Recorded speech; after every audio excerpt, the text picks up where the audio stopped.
Hello again, YouTube friends. Y'all aren't going to know what to think having 2 videos put out in one day. Wow, what a treat, huh?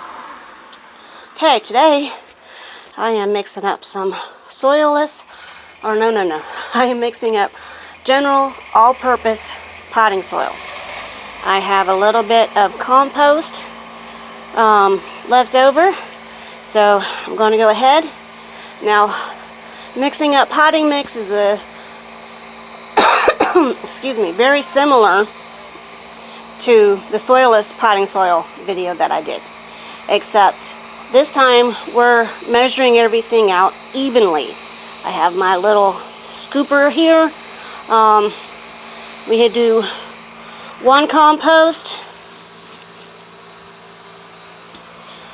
1 peat moss, and then of course 1 perlite. And then we're going to do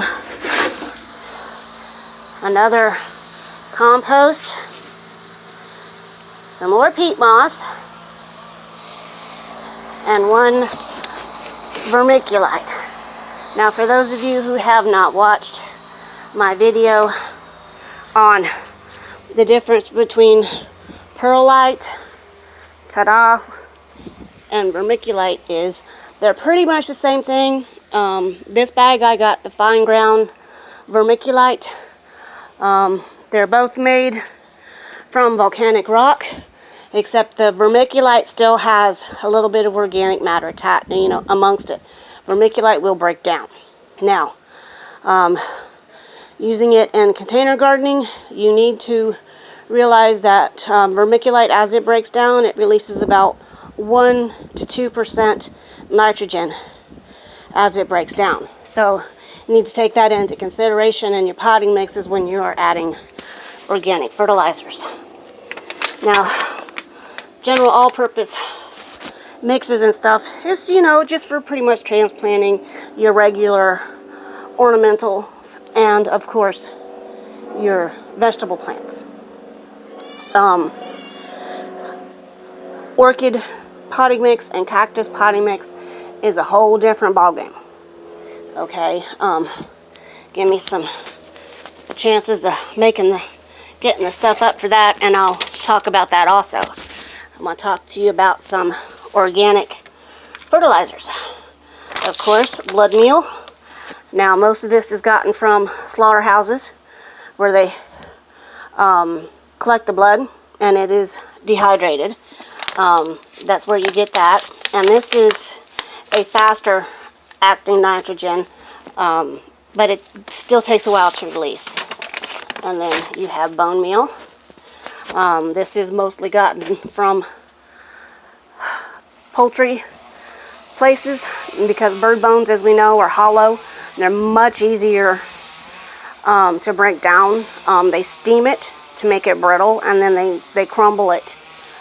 This has got a very, very slow release nitrogen, which is the first number on the 3-number scale for stuff, as you can see. The second number is phosphorus. That's why we put bone meal in stuff. Bone meal is awesome for your bulbs and your tubers, because they really need more phosphorus than other plants do. And then that last number is your potash or potash, however it is you say it where you're at. All that is pretty much is wood ashes. That's all that is. And then, of course, Epsom salt. This is another good thing to have in there. Now, this is my second round that I'm filming on the potting mix here. I'm going to open up these bags, and I'm going to put a little bit of fertilizer in these.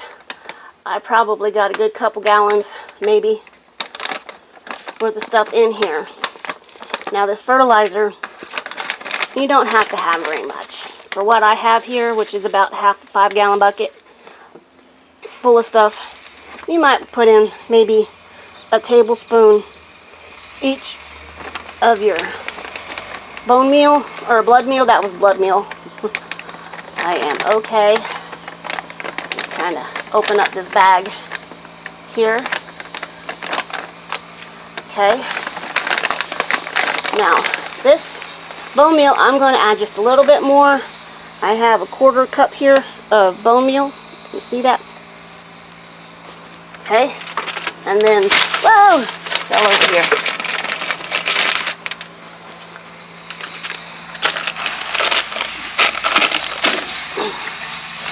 And of course, Epsom salt's got to break it up because it's salt. It attracts moisture.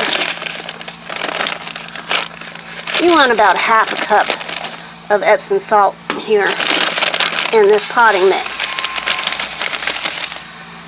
And then stir that all up. You can make a little bit more here. I might do that later. I got these pineapple plants that I need to put in pots. I've been using these little grow bags here lately. They're kind of nice. Believe it or not, they last a couple of years down here in the Florida sun.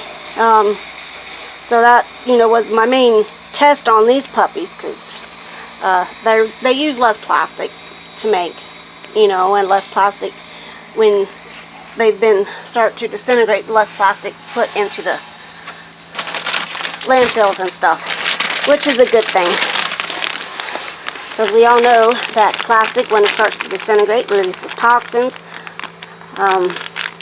But unfortunately, some of us have got to use raised bed type scenario, whether it be a container or a raised bed, which you can make things that actually benefit the soil as they break down like untreated wood. So that's what I wanted to go with on the potting mix, and go over some of the fertilizers. Yes, a little thing crawling on the, can you see that little guy? That little bug there? That's love bug season. That is the infamous love bug down here in the south. Man's genetic